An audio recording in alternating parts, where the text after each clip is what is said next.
Good evening. Before we start our June board meeting, we'll start with a prayer. If you'd like to join me, bow your heads. Lord, we thank you for this beautiful spring-like weather in the middle of summer.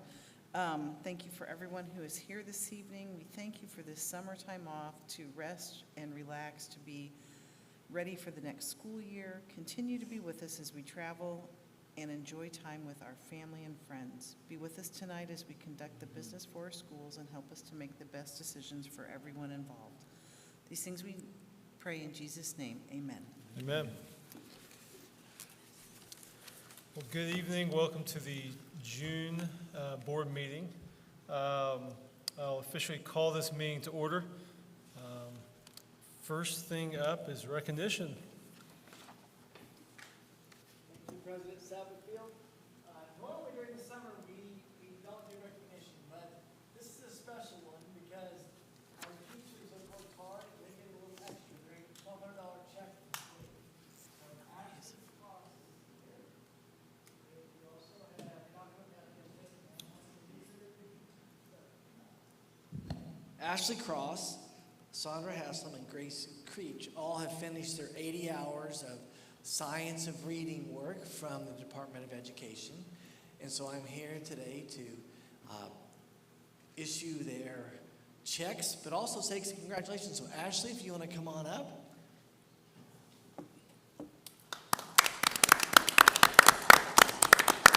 And truth be known, it's the pencil that really did this to take it right. Thank you very much. $1,200 Congratulations. Do you want to talk to us a little bit about what coursework you went through to get your 80 hours? We had just over, I think there were 2 modules, and you had to just go through them, reflections and quizzes and a final exam, and it just kind of basically told us a lot about what we already knew. Things that we know about kids, things that after, 2 decades in education, you just kind of know, but it's helpful to reiterate what you're doing and to generate new ideas.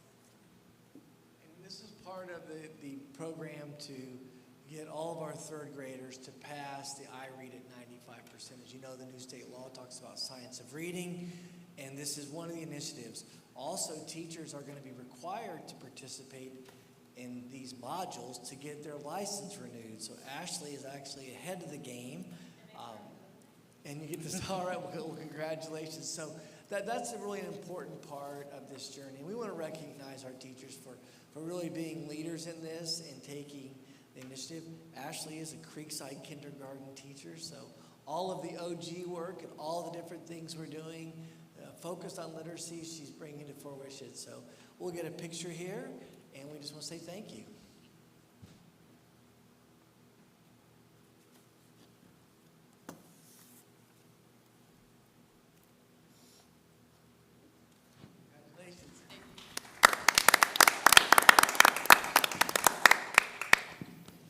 Now we'll conclude recognition for today.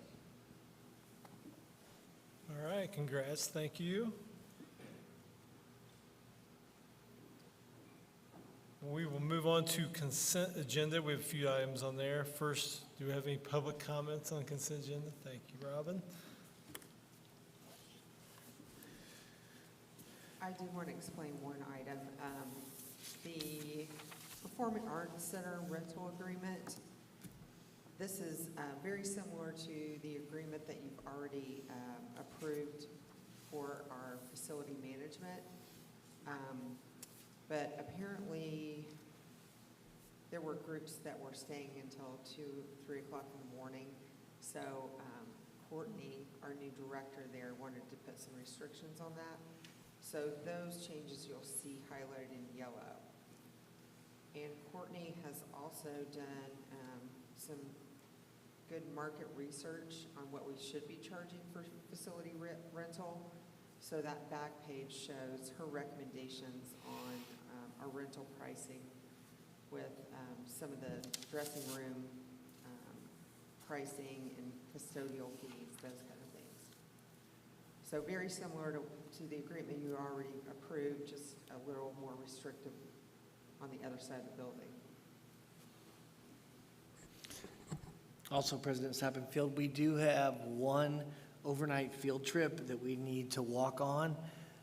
The cross-country team always travels to do an overnight outing, and we just received that information today, and it's for the last week of this month. So we have that as a walk-on item as well. And it is a repeat. They're going back to the same place that they've been the past several years.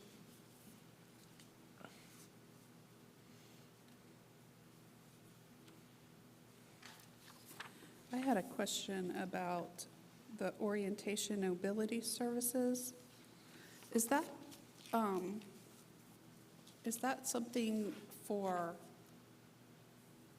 just in case, or do we need that in place for a specific student? Yeah. Is it just something that we, I can answer that for you. Yep. okay, Yeah, so orientation and mobility is a service for students who are blind or have low vision, and so you have to have a special license and training for that. And the person that we contract with is Tommy Roche, and she comes in and works on cane skills, and that can be at the bus stop, at the home, bus stops at school, any community, and that is part of the law that we provide O&M to students who need that. okay, thank you. You're welcome.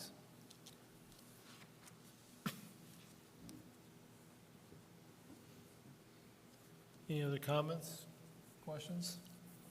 If not, we will entertain a vote. Move for approval. First I'll second. and second, all those approve signify by saying aye. Aye. Anyone not approve? Thank you. Next up, superintendent reports. Yes, tonight's report, we're going to hear our annual energy report by Mr. Bright. Super exciting. As we discussed last year, I've taken a little bit different approach, Mr. Land. Old habits do die hard though, so all the data I normally include with the baseline year and all that stuff, it is in the packet and in the slideshow, but I'm not going to present it tonight. We'll move on from that baseline year. It was a lot. I had a twitch when I was trying to, I couldn't, but I got through it. So, looking at the cost profile on the first slide there, please, Natalie. I have a clicker here, don't I? Last 5 years, trend line show we started 23 out about as poorly as we have in the last 5 years from a cost standpoint, but we did well the rest of the year and ultimately ended up spending less. The first half of the year we had higher costs per kilowatt hour than the second half, and that was mostly what enabled us to limit the cost and keep things down. Comparison and cost. I find these interesting. I don't know if everyone does, but we did spend, and this is pretty normal, 77% of our total utilities is electricity. So that's the big one.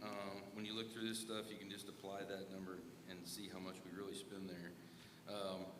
Natural gas is about 13%, and that's our next page right here.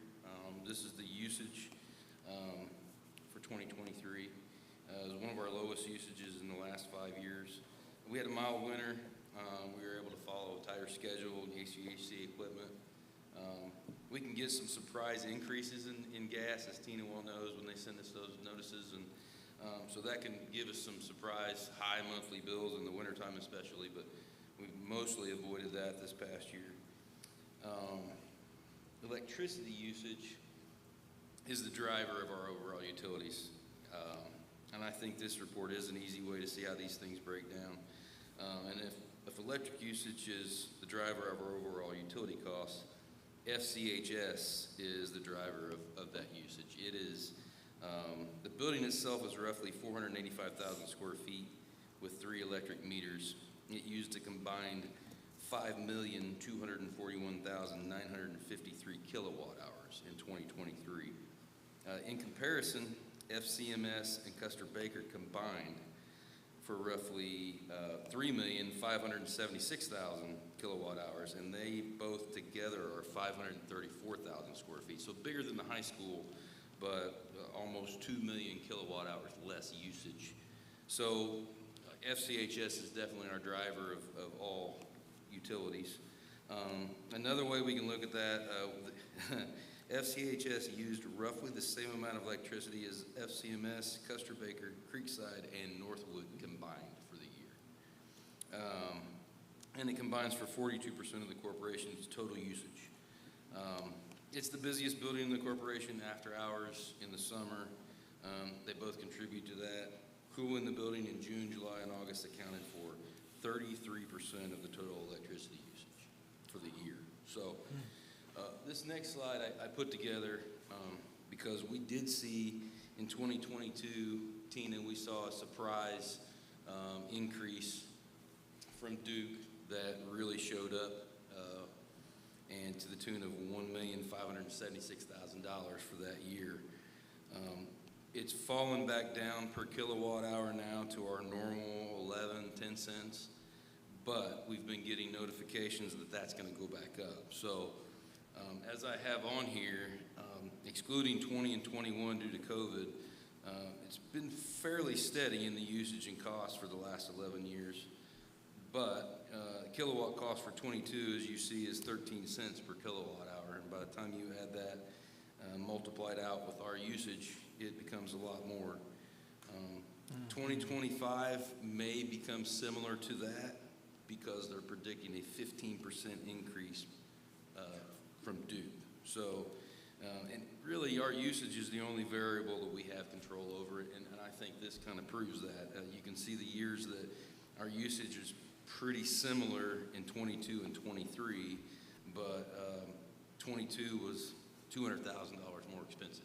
So usage is really all we can control. We can't really control the cost of kilowatt hours, and that's unfortunate, but that's just the way it is. So I'd be willing to take any questions, and hopefully I can answer. Mr. Bright, just a question. When you're thinking about that 15% possible increase in 2025, would the cost of solar start to outweigh then or equal? I mean, we've got a lot of roof space there at the high school. Is it an advantage for us to start looking at that? Benji and I actually met with a company the other day, and I don't think he had it on his radar either when we did the meeting, but it was, they had a lot of good comments about our flat roofs, more so than our shingled roofs. There's a lot of rebates still available for that kind of stuff that very well may make that a viable option to offset some of this increase. And I think Tina and I spoke about it a little bit. This feels like one, the way they worded it, it's probably going to be here to stay.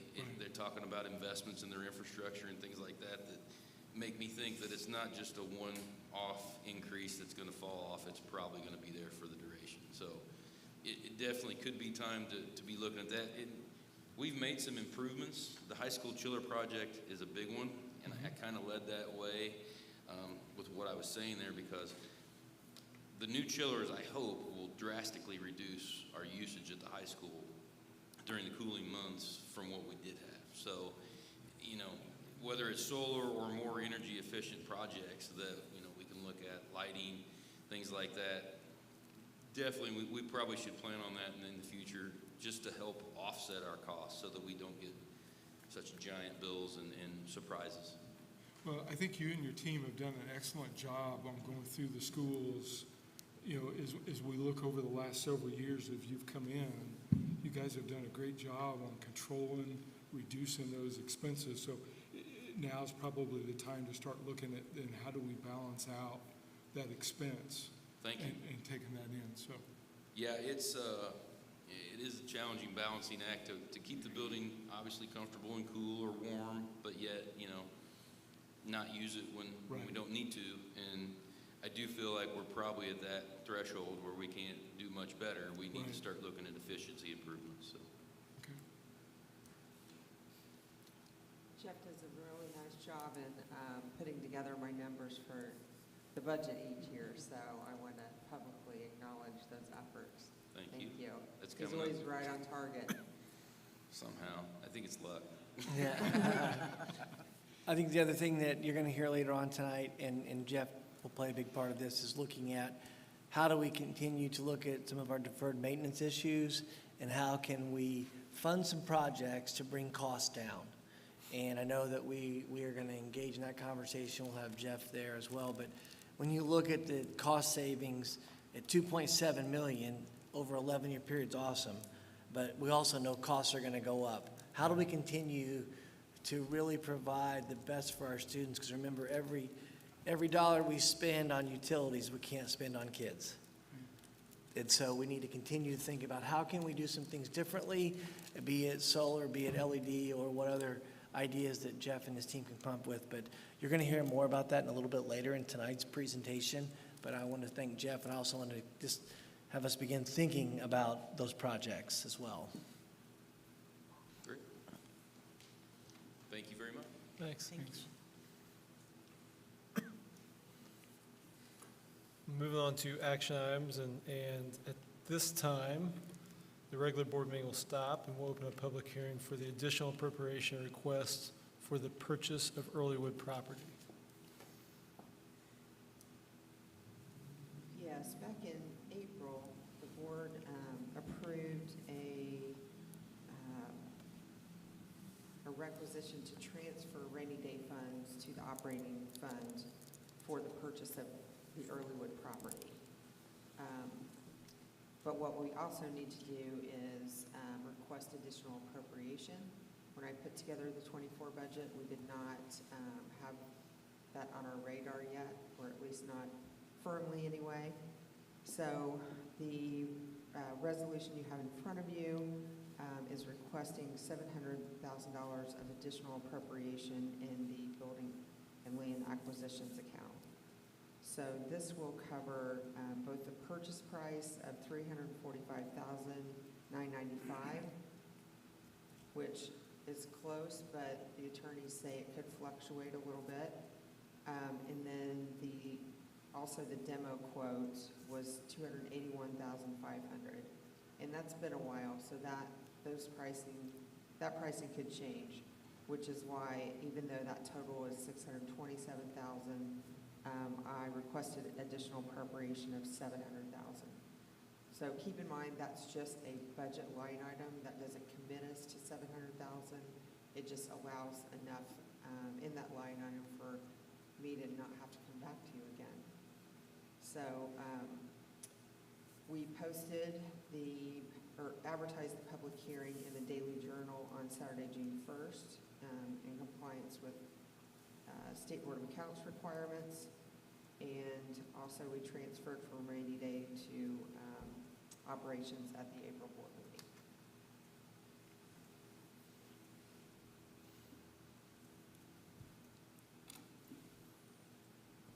Any questions? Any public comments?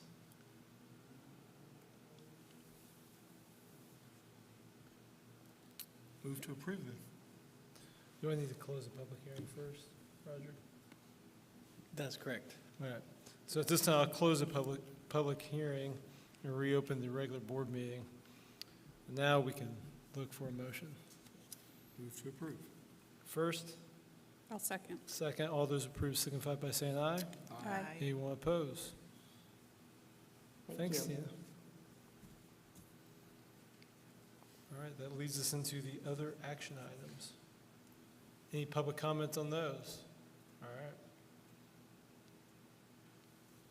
Okay, the next resolution is one of those year-end close items. We need to transfer rainy day funds of $523,900 to our textbook rental account to take it out of the negative, to be able to close the books in June. And then by July 31st, we will transfer that back out into rainy day funds again. Just a quick question. Yes. Is this going to be something, because the state has taken over the book rental, that we're going to have every year at this, this big of an amount? Well, this is actually pretty low. Okay, well, but it's still, it's a chunk. It is, but I've seen over $1 million. Yeah. There's rumor that the state is going to put textbook rental into a line item in the ed fund, and if that happens, this will go away. Now, having said that, we're going to need to figure out how we bring this account to zero, but I think eventually it'll just get folded into the ed fund. Okay, thank you. You're welcome. I'll move for approval. All right, vote first, Second? second. All those approve signify by saying aye. Aye. Aye. Anyone opposed? All right, thank you. Then we got policies, second reading. Yeah, no changes since the last time, and also to note, the cafeteria will be coming back to you in the July board meeting. And that's, remember, we had several questions or comments about that one. So it's not included in the second reading, but it will be in the July reading. All right. Comments, questions? If not, we'll entertain approval. I'll move for approval. At first, Second. first and second, all those approve signify by saying aye. Aye. Anyone oppose? That passes, thank you. Next up is discussion items. It's that time of year for us to review handbooks. We have two to discuss tonight. One of them, we have Ms. Murphy here for virtual handbook. It's the first time ever for this book, so we have used a lot of resources to pull it together. So Shelby, if you want to come up here to be prepared to answer any questions. The other one is the elementary handbook. The one significant change is we moved the Title IX policy, the entire policy, to the forefront of the document. That was in recommendation by CCH&A as we look at that. Any other changes were just highlighted in yellow for you to look at, and there are not that many of them. Shelby, on the virtual, please. Good evening. This document was a product of a lot of teamwork and hard work from those who've come before me. We were able to use language from our other handbooks to ensure that information is consistent for the district. This outlines our expectations for families who choose to pursue educating their child in the virtual learning environment, and will serve as our guide while we work through this new endeavor. Huge thank you to Dr. Warland, Sue-Ann Kruger, and Christy Williams, who were all instrumental in getting this put together. Be happy to take any questions that you guys have. Nice work. Yeah, very good. While you're here, what's the number of inquiries we have in virtual right now, just for the board's information? We're probably looking around 50 at this moment. 50. I know we've got about 27 that are currently in through final forms, and I think a couple that might be misplaced in final forms, so. Okay, thank you.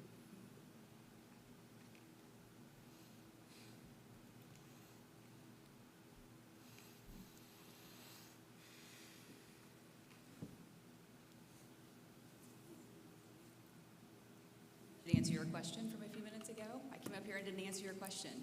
We have 5 students who are receiving O&M services. So your question was, do we keep that contract just as needed? But no, it's needed. Gotcha. Came up here and talked just to hear myself talk, I guess. All right, moving on. So the next 3 items actually go together. They are 3 contracts for speech and language services. So as you just heard about Earlywood and the building, I cannot believe that the last 18 months are coming to an end at the end of June, and we take over all of our staff that were at Earlywood. As a result, we have some vacancies in speech and language services, and it is a very hard to fill area. Unfortunately, there are not speech and language paths floating around, and currently districts are having to contract for those services for virtual therapy. Not necessarily what we want, but it's where we are right now. I'm still looking for people to work with us in person on our campuses, but we definitely need to have a plan in place in the event that we can't find speech pathologists to come and service our students. So Mr. Young has reviewed 3 contracts for us. These are actually companies that Earlywood has worked with. So these are not new to us. The people aren't new to us. Just those contracts have to come to us as a district. So they've been reviewed.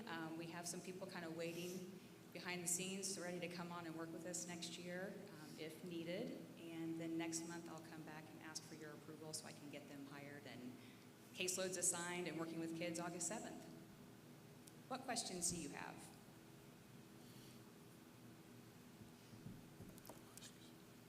How many speech therapists, does each building have one, or is that ideal? It's all based on caseload workload, so Okay. no, not necessarily. And how many came from Earlywood that we're currently employing? Didn't some come in, they're full-time employees here now? Yes, some did. Some are currently contracted, so they didn't come over through that dissolution. I think 6 or 7. Okay. And we've had some movement. Some people left and took other positions in other areas of speech and language. We have those to fill. Sure. Thank you. Yep. If you know any speech pathologists, send them my way. Thanks.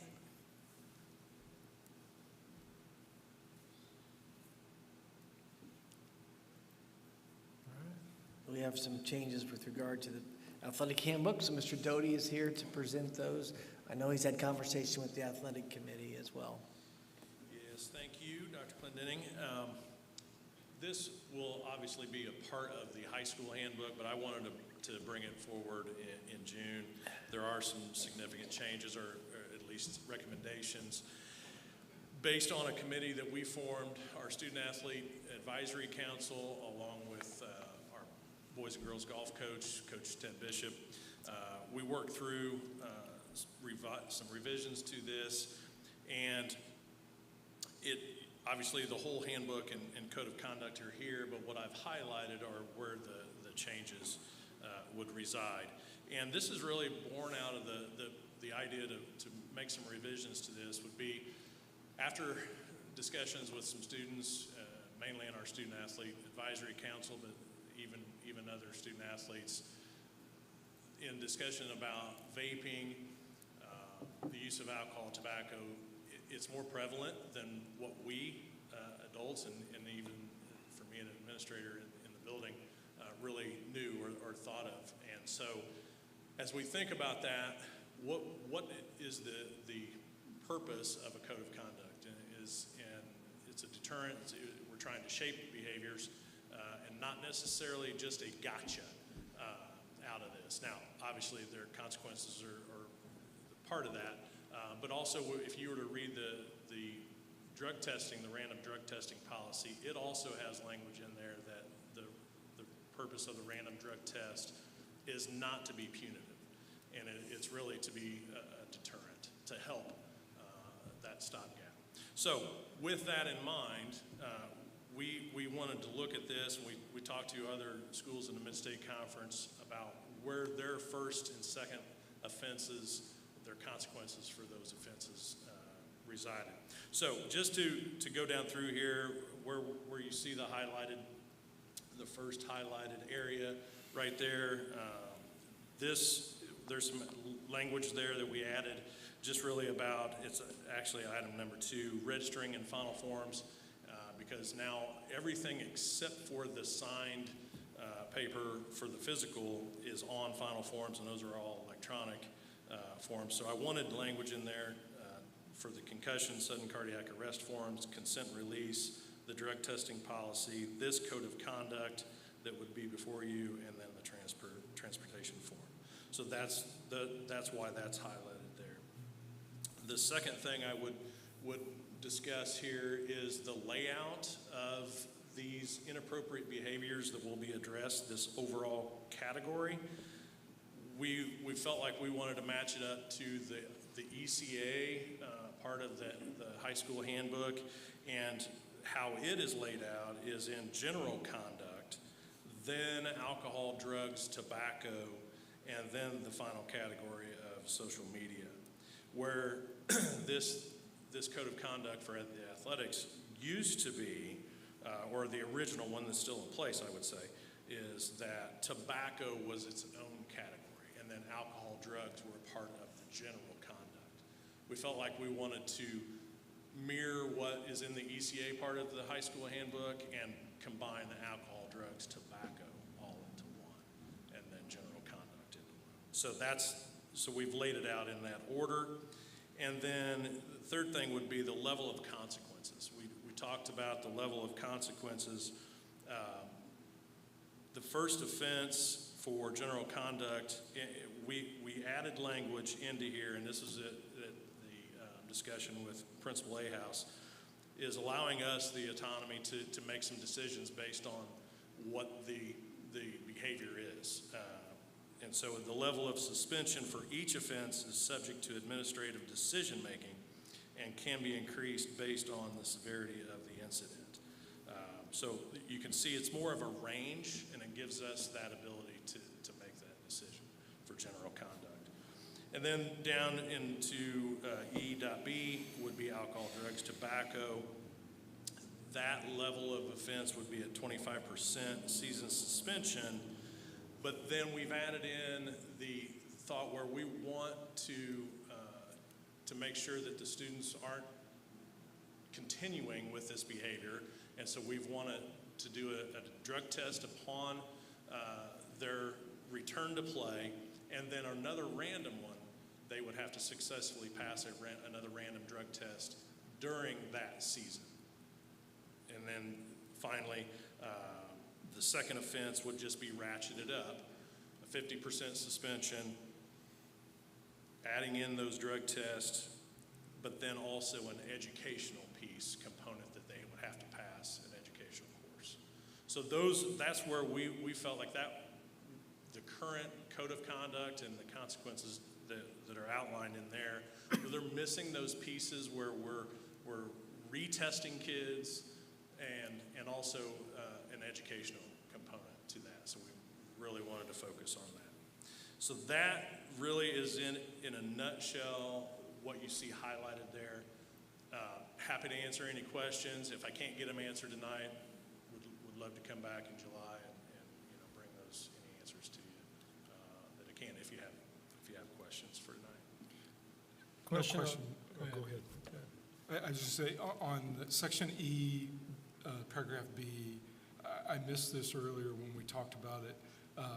I think we ought to call out vapes and e-cigarettes separately to eliminate the argument that they're not tobacco, right? That they're just as harmful as tobacco. But Okay. And I would recommend that we change the high school handbook to follow that as well. We can do that. That it's not including, that they are individually. Yeah. I agree. Yep. Yeah. Okay. Yep, we can make that change. My question was back to general conduct for inappropriate behaviors. It says subject to administrative decision-making. Is that, just curious, because it separates out you and principal under the social. Is it just you, or is it? And after reading that, it really is, it's me along with Mr. Ahouse in concert. We talk about those, I have a first discussion and then take it to Mr. Ahouse and we land on one. And after that you've brought that up, we can make under C, the social media, we can make both, the language in both sections match, if that would, is that what you're thinking? Yeah, well, I just, didn't want that all to fall on you, and when in reality, it's two people kind of making that decision. Well, the other thing that I was thinking about is if you notice there's an appeal process, and right now the appeal goes to the principal as the final decision maker. I don't think the principal can sit in conversation with you and say, here's going to be the consequence, and then they be the appeal to say that was the consequence. So I think that's something maybe you would say an assistant principal and you would be the first. Yeah. And then the appeal could go to Mr. Ahouse, because remember, the appeals do not come to us. They don't come to central office. They don't come to the board. But I don't think you can have the high school principal sit with you in the first round and then be the appeal process person in the final decision making. And we really have discussions also with the dean of students as well. Yeah. That could be the first line. Yeah. Okay. So We'll make some Yeah. adjustments to that. I like the changes, Mr. Doty. I think one thing to note, we actually did hear this recently at our admin retreat on the students' comments in social media away from school. That's a very difficult one in today's space. So if in doubt, I would just encourage you, make sure you please get Mr. Young involved in those, or our attorney firm, CCH&A, because those are really the difficult ones.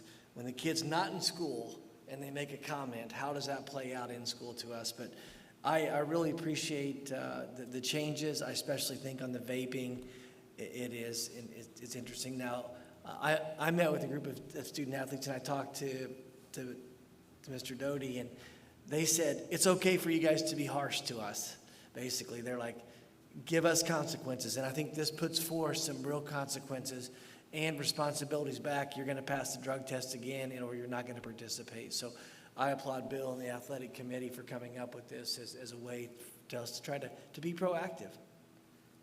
And just one more question on this, on the handbook in general, is this gone over with every athlete before the season start? Do they have to sign the code of conduct and all that? I didn't have really athletes, so. Yeah, it's actually it's a form that's actually in Final Forms. Okay. And they have to sign that they've read it.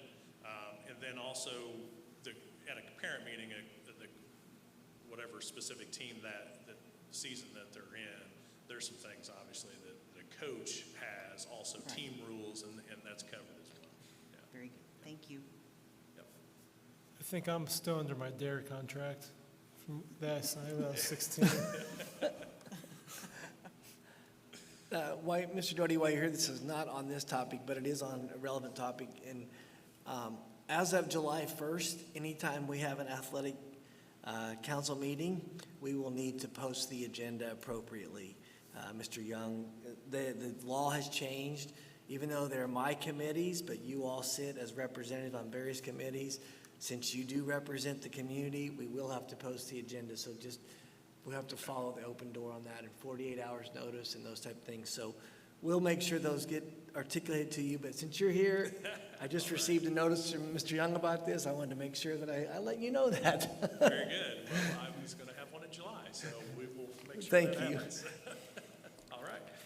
Very good. Okay. Thank you so much. Thanks, Bill. Thank you. We are moving through our policy reviews for CCH&A. I think we only have 2 left to get through before the start of the next school year. The policies here represent many of the operational things that we have. You'll notice on D250, the Teacher Appreciation Grant, we went ahead and approved last year's policy, but this new policy will go into effect in July. It's very similar to what we have. Also, it looks at our internal control process for the business office. Ms. Gross did review this and look over this, as well as our purchasing procedures with regard to everything. Also, intellectual property and ownership and revenue, I think that's one to note. We talk a lot about that, and we want teachers to be creative and selective, but like who does contain and control that intellectual property if they're our employee and they produce something? So this policy brings forth that into play. And then the last one is the questioning of students and laying out the due process. So those are our policies that we're reviewing, that Mr. Sappenfield, Dr. Roy, and I reviewed.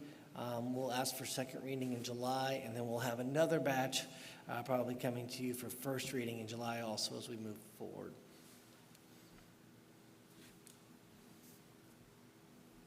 All right, any public comments and discussion items? None.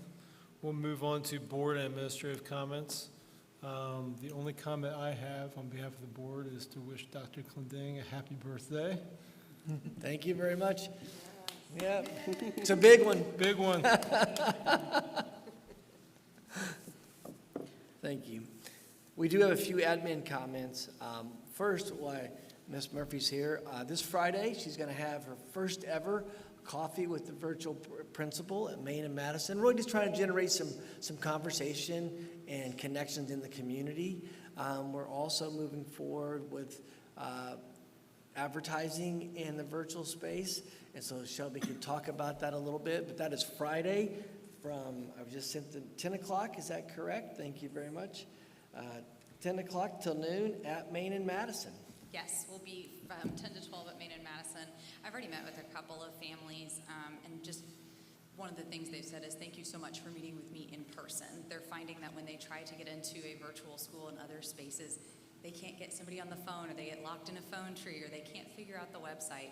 So even just that opportunity for us to sit and have a conversation where they can ask basic questions that they feel like do not get answered outside of Franklin. I'm glad that we're able to do that. So hopefully we can have a good conversation with some parents and help them understand what this process means to homeschool your child. So if I could ask, if you could, and I don't want to sound like a smart aleck, but if you could set up a virtual call, right, for those parents that can't make it or can't come in to get those type of inputs or questions answered, that would Yes. probably be really helpful as well.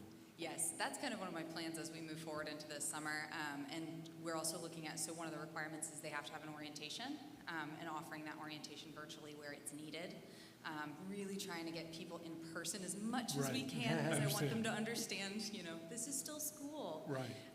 And this is still something we need to be accountable for and make sure that we understand the weight of this choice. But yes, I completely agree. Okay, thank you. I have just one more, and that's looking at the summer schedule for retreat opportunities for us. If we could look at our calendars, and maybe July 22nd or July 29th, or Monday, or the 23rd and 30th, whichever would work for you. We can have Ms. Campbell send out the save the dates, but if you could look at your schedules. And during this retreat, we are going to be looking at strategic plan, also talking about advertising. I do think, in talking to President Sappenfield, we'll probably have one presentation at that board meeting to talk about advertising in terms of our school district as we move forward. And so those are the big topics: strategic planning as well as conversation and advertising. So if you can look at those dates, then we'll get with our guests that's going to be attending with us and solidify those. I think Ms. Gross has a couple announcements.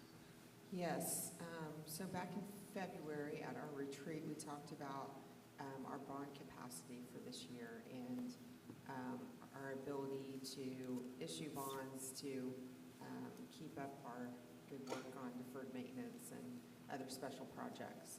So Jane Herndon at Ice Miller has come up with a mock schedule for us to do this. And that would put us with public hearings in July, 2 of them, a project hearing, and then a preliminary determination hearing. So at those hearings, you'll hear more about specifically what projects we're talking about, what the process looks like, and what the tax rate and financial picture will look like. So what I'm asking the board for today is to authorize me to initiate the publications of those public hearings in July. And I would just need a verbal vote by the board on that to be placed in the minutes. Entertain a motion. Move to approve. Second. Approve, second. All those approve signify by saying aye. Aye. Anyone opposed? Thank you. So depending on when we set the retreat in July, we'll make that our second public hearing. Okay. Thank you. Thank you. I wanted to make a comment. We learned today that a longtime school board member at Center Grove, he was a teacher there for 37 years, and he actually served on the C9 board with me. Gary Robinson passed away over the weekend, so I just ask that you keep his family in your prayers. Mr. Sappenfield, if it's okay, we'll send something in the board's name to Center Grove and their board in honor of him and to express our condolences. Yep, absolutely. Thanks. Any other comments? Calendar of events? New teacher orientation is the 24th and 25th. It's a little different this year as we're going to move it up to get the people into school earlier.